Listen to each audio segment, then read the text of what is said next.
There's a specific list that some people carry around without ever writing it down. A private catalog of things they do in relationships or around the possibility of relationships that they've decided are too embarrassing to say out loud. Not the big things. The quiet ones. The ones that happen alone, that nobody sees. This video names 7 of them.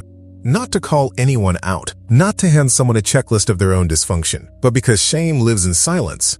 And the moment something that has felt uniquely, privately embarrassing gets named out loud, with precision, something shifts. By the end of this, you'll know which of these belong to you. And you'll know something else, something more important than the list itself. Let's start with the behaviors that feel like surveillance. The things you do when no one's watching, the ones that track and scan and monitor for threats that haven't arrived yet. Number 1. You check whether your message was read, and then you check again.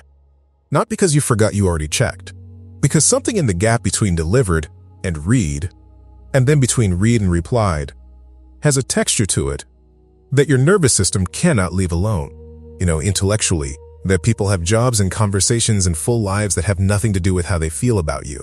You know this, and your thumb still moves to the screen. That's not neurosis. That's a threat detection system running in the absence of a visible threat. So it invents one in the silence. The silence becomes the data, and your nervous system, which was trained in an environment where silence often did mean something, responds accordingly. Number 2. Gnomes. You read tone into punctuation, a period at the end of a message that usually ends without one. A response that's 2 words shorter than usual. An okay, where there is normally an okay. And the thing that makes this particularly exhausting is that you are often right, not about what it means, but about the fact that something has shifted. Your nervous system is exquisitely calibrated to micro-changes in emotional temperature. It was built that way. In an early environment where the emotional temperature of the person you depended on determined whether you were safe, learning to read every signal wasn't anxiety. It was survival intelligence. The problem isn't that the scanner runs. The problem is that the scanner can't turn off, even when the environment no longer requires it. Number 3. Tums, gnomes, tums. You rewrite the message before you send it, sometimes 3 times, sometimes 7.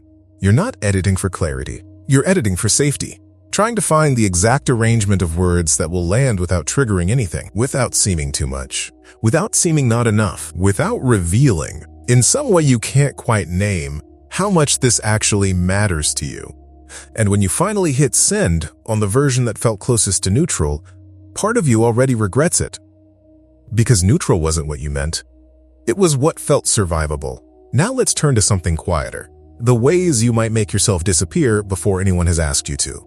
Number 4. Snimes. You apologize for things that are not your fault, for having a feeling at an inconvenient time, for needing something, for taking up space in a conversation, in a plan, in a relationship, in a way that might be too much for the other person to comfortably hold. The apology comes before anyone has complained, before anyone has even indicated that something is wrong. It arrives preemptively, like an offering. Here, I already know I've been difficult. Here is the acknowledgement before you have to ask for it. This is not a habit of weakness. This is a very sophisticated piece of nervous system architecture. If the apology arrives first, the rejection can't. If you make yourself small before anyone else does it, the moment is yours, not theirs.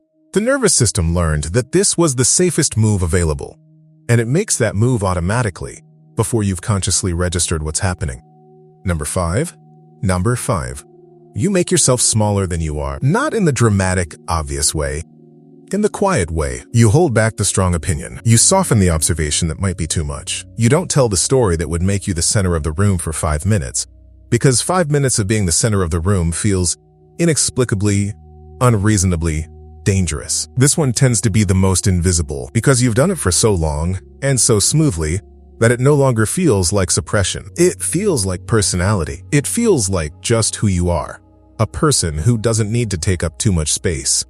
But it started as protection, and the version of you that existed before the protection was put in place, that version had more to say. The last 2 belong to a different category, the ones that happen entirely inside your head, where no one else can see them. Number 6. You rehearse conversations that haven't happened yet.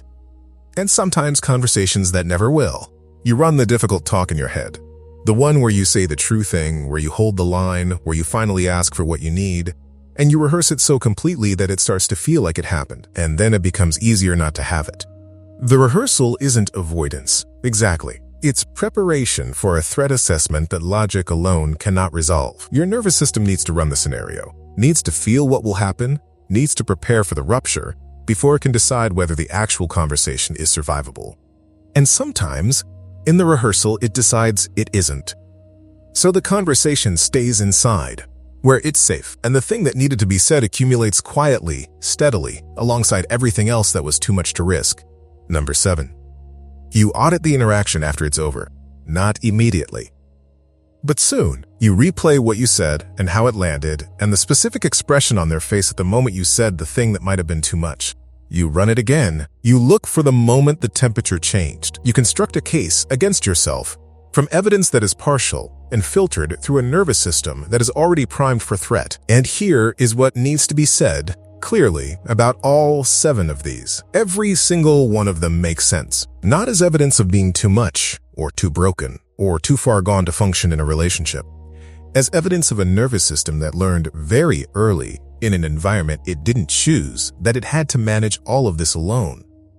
The checking, the scanning, the shrinking, the rehearsing, the replaying. Every piece of it was intelligent once. It was the most sophisticated response available to a younger version of you who was trying to stay close to someone who was inconsistent or absent or frightening and who didn't have any other tools. That's not crazy. That's your wiring doing exactly what it was trained to do. The wound was real. The response was correct for the environment that created it. The environment no longer exists. And your nervous system, which doesn't read calendars, which doesn't know what year it is, which responds to emotional data and not logical argument, hasn't gotten the update yet. That is what all 7 of these actually are. Not character flaws, not evidence that you are unlovable or unreasonable or too much. A message from the past running on present-day hardware. If something in this list opened a door you want to go further through, if you recognized yourself in 2 or 3 or 6 of these and want a structured, private way to examine when they activate and what they're protecting, there's a journal workbook in the description built specifically for this. 30 days of prompts that help you catch the pattern before it runs, not after. Not therapy. Not a framework. Just a container for the recognition that just happened and the ones that will keep coming.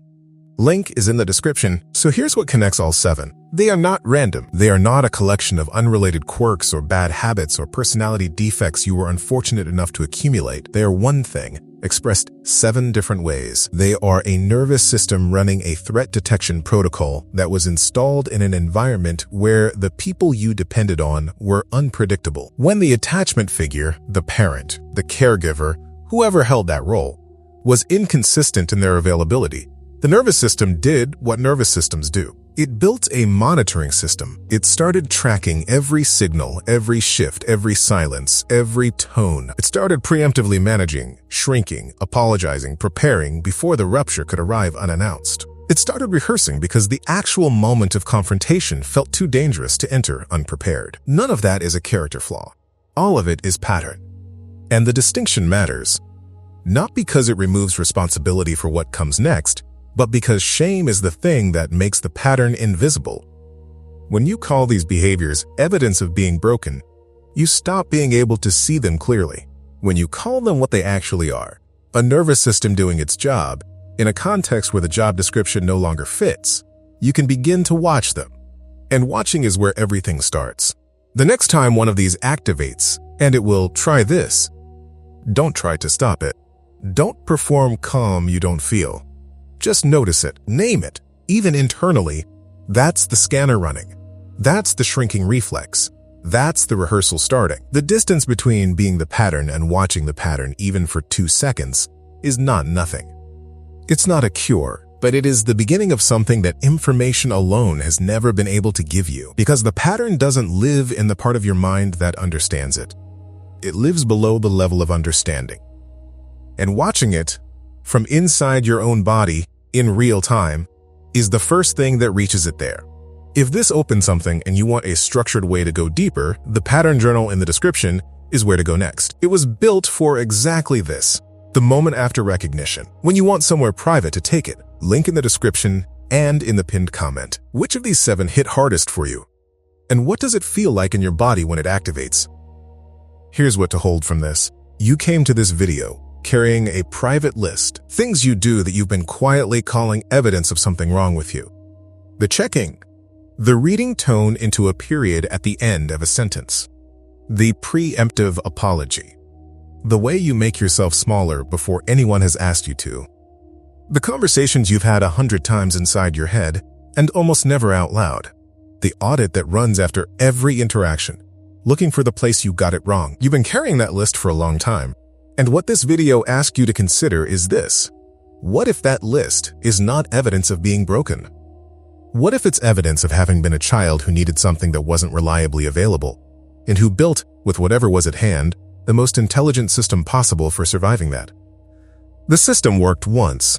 It kept you close to the people you needed. It helped you manage the gaps between their availability. It was not a mistake. It just outlasted the environment that required it. And now you're here. Not because the system failed, but because some part of you already knows it doesn't fit the life you're trying to build. That part, the part that searched for this, that stayed through all 7, that recognized itself and didn't look away, that part is not small. That is not the behavior of someone who has given up on being different. That is the behavior of someone who is, right now, in this moment, already becoming different. The version of you that can be in a relationship without the scanner running constantly, without shrinking before anyone asks, without the private rehearsal and the private audit, that version is not a distant stranger. It's the direction your nervous system is already learning to move in, one recognition at a time.